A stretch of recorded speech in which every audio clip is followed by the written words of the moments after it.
Linda and Charles with Musselwhite Consulting. We're a digital marketing agency that subscribes to the 7 pillars of digital marketing.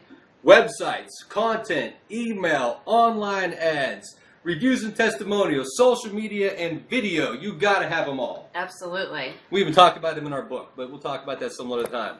Look, today, folks, I just got to tell you, we have the honor, the distinct honor and privilege to introduce to you a gentleman that we met at another marketing conference last year in San Diego. And you know, when you come across someone, you just know that that they know what they're talking about, and they're legitimate and they're real. Well, this is one of those guys. And the interesting thing is when we met him, he was given a brief talk on branding. And then about 3 or 4 days later, we get back to the office, I get a business card. Oh, wait, the back. Oh, that was the back, sorry. No, front and back. Front and back. A lot of people miss that. I get a couple of letters. And then the game changer, guy's magazine, The Landing. He's a wealth of information. He's going to tell us, he's going to share a lot of stuff with us that makes an insurance agent and agency successful. And I'm sure you don't want to hear me keep rammering on. So with that, hey, Chris Paradiso, how are you? Tell us about yourself, my friend. Wonderful. Couldn't be better. The only thing that would make me happier is if it was the beginning of summer, not the end. I'm with you. Nothing we can do about that. Absolutely. So why insurance? Why'd you get into the business? Tell us your story. Well, it's a very uninteresting story. Why I say that is anybody that knows me, including my parents, know I'm an extremely competitive guy. So I was playing in an all-black invitational. I played on an all-black team, which I go to Canada, the only white guy playing, and I meet this other gentleman from Connecticut. How is he up there? He's up there vacationing. He goes and he wants to see us play because he's from Connecticut, and I represented the Connecticut team. Marcus Camby was on our team, who's just retired from the NBA. Wow. Michael Williams was in the NBA. We had a really good team. And so I get up there, and we win. We run the gamut. We clean house up there. We do extremely well. So I get back from the trip, and my father gets a phone call from a gentleman named Mr. Wolf. And Mr. Wolf and his son were at the game, and they were from Connecticut, and he was an insurance agent who owned his own agency. And he said, hey, love to get your son and my son together on some teams. He was a very active college. At that time, it wasn't college. We were pre-college, but ended up both going on to college. Very competitive guy. And he said, someday when your son gets out of college, I want him to call me. I want to share with him the world of insurance. And nice. So my father was a state's prosecutor and an attorney, which was kind of interesting. Now you can't do that. But as a state's prosecutor, my dad did an awful lot of raising money for these all-black invitational basketball, which had opened a lot of doors. And this gentleman said to me once I graduated, I'm going to tell you, I love insurance. I'm going to give you 4 opportunities to go to 4 different carriers, and after 3 years, you're going to call me back, and you're going to learn the business, and you're going to come work for me. But first, you have to make it in the industry. 99.9% will fail, and you may be one of them. That's why I don't want it to be on my dime. I want it to be on the insurance company's dime. And that was like a kick where it counts. And it gives me goosebumps to think. I remember where I'm sitting. I remember his facial expressions. And I also remember what ran through my head. There's no freaking way this guy is telling me I'm failing. Nobody tells me I fail, only me. And that's just the way my life has been. My father's like that. My grandfather showed up in this country at the age of 16, didn't speak one lick of English. Not one lick. To be able to say what he did is amazing. To have a story. Never finished 3rd grade. He was a barber. Purchased his own house when he was 21. Fought in World War I. Didn't speak any English. Fought for this country. And I think that's the sum of who I am when I say, hey, if somebody tells me I can't do it and I want to do it, watch out, I'm going to do it. I'm going to prove you wrong. Not for your sake, but for my sake. Sure. So the story isn't fascinating, but I did not like it my first year. But I said to my mom, I'll never forget this, going out to eat a month into it, saying I'm struggling terribly.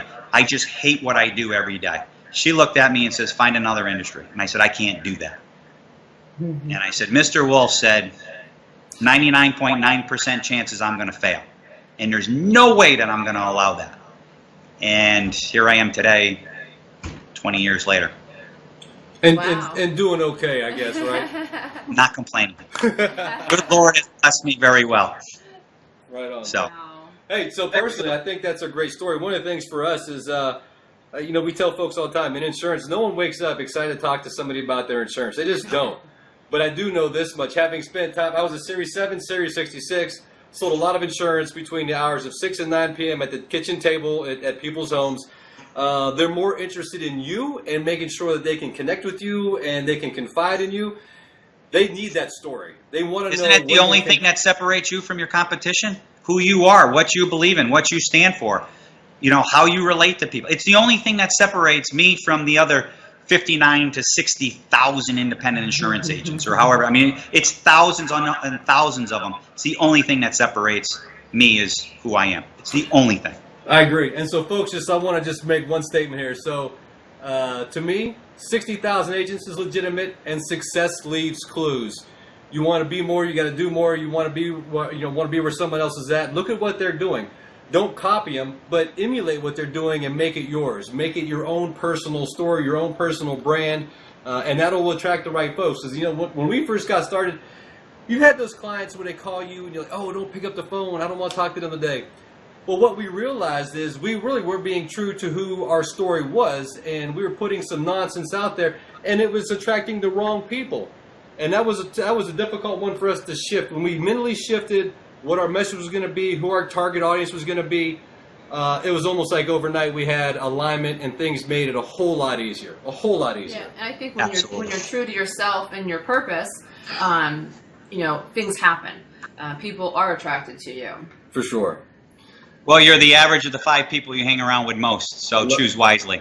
Love Yeah, that line. Absolutely. Hey, and don't be afraid to refresh every once in a while. No.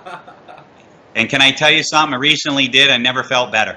Nice. And sometimes good friends don't end up being good friends, or maybe they're just different than who you are, and that's okay. Yeah. And it's amazing on how much better you get when you carve out cancer. And I don't mean that like the person's a bad person.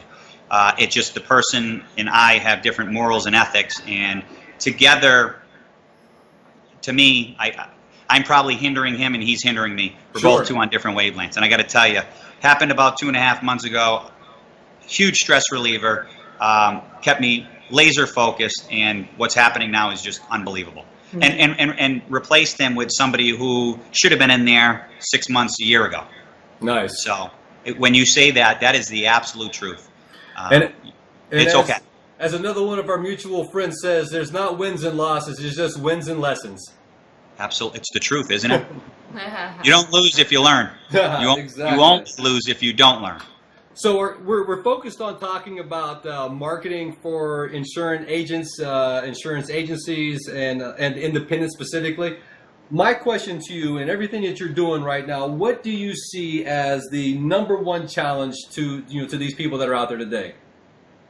I think it's simple. The problem is will agency owners and the industry embrace it, which I haven't seen the embracement of branding.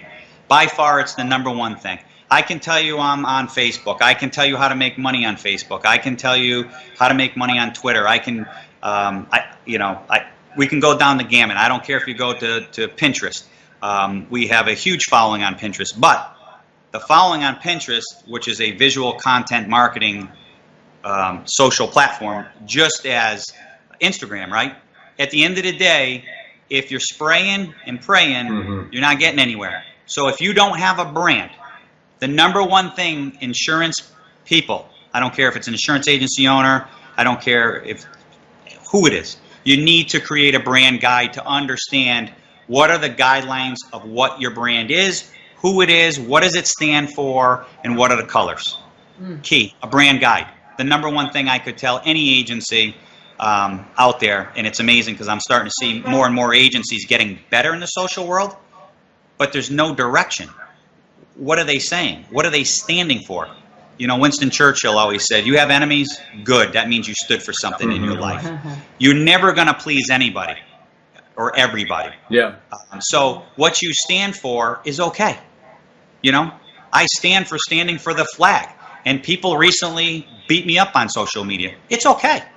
I don't need to write insurance with, 100 million people, but I can guarantee you 50 million people will stand behind me and will stand for that flag because we respect the fallen soldiers and people who have fought for that flag. It's just a belief, right? I'm not saying it's right, wrong, or indifferent. It's what I stand for.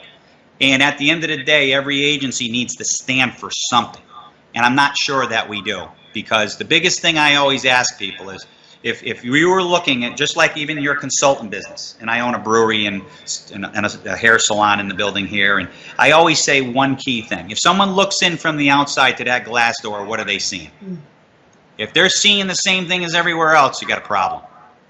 And when you walk in, who you are and what your agency stands for, just like a business, should be all over it. Your brand should be everywhere. Yeah. And that's one thing that we focus on. From the time you walk into our office, you're going to know what we stand for. Family, the country, our veterans, our flag, it's everywhere. And it's everywhere because I try to hire and bring teammates on who believe similar to me, right? Because it's that important to me that that's what we stand for. Rescue dogs, you walk in, my rescue dog's going to greet you. I'm a big believer in rescue dogs. Doesn't sound like a brand, but it is a brand. It's a whole culture out there of people that come together who believe in rescuing dogs. And it's amazing. It's like socks. I wear a different crazy pair of socks every day. You should see the socks community. It's amazing how many people say, hey, I see you all over the place. I was in Cleveland. I was going to speak at an event, and the guy hired a car to pick me up at 7 a.m. And a guy's walking out, and he says, you're the main speaker today. And I'm sitting there, and I was tired. I got in at like 4 o'clock and from a crazy airplane ride, and so I was beat. And I look up, I was like, yeah, how do you know that? He says, I recognized you from your socks. Well, from my socks. So if we don't think branding's powerful, I will challenge anybody in the insurance space or anything. There's 2 companies that I know, only 2, that never ran a sale, ever. Do you know those 2 companies? I didn't know this was going to be a test, so I'm a little nervous. No, I don't know those 2 companies. Who are they? Louis Vuitton and Apple. Oh. Tell me Apple apologizes for its pricing. And what's the biggest thing you hear in insurance? Price, price, price. It isn't price. I just had a lady right before here who is changing everything over, not for price, for coverage. She did not know. Sit down and educate people. I don't care what it is. I don't care if it's an Apple phone. They're the best educators. Go into an Apple store.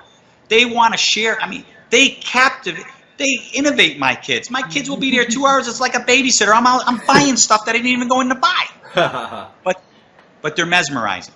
And why is because their brand is so, they never apologize for, and they say they're the best. Yep. Nobody can, I would argue with somebody to say that they are the best. But you could always argue and say, no, they're not the best. And it's an argument, right? We agree to disagree. People stick up for those brands. Louis Vuitton's another one. No outlet stores, no sales. Yeah. And there's something to be said about who they are and their brands.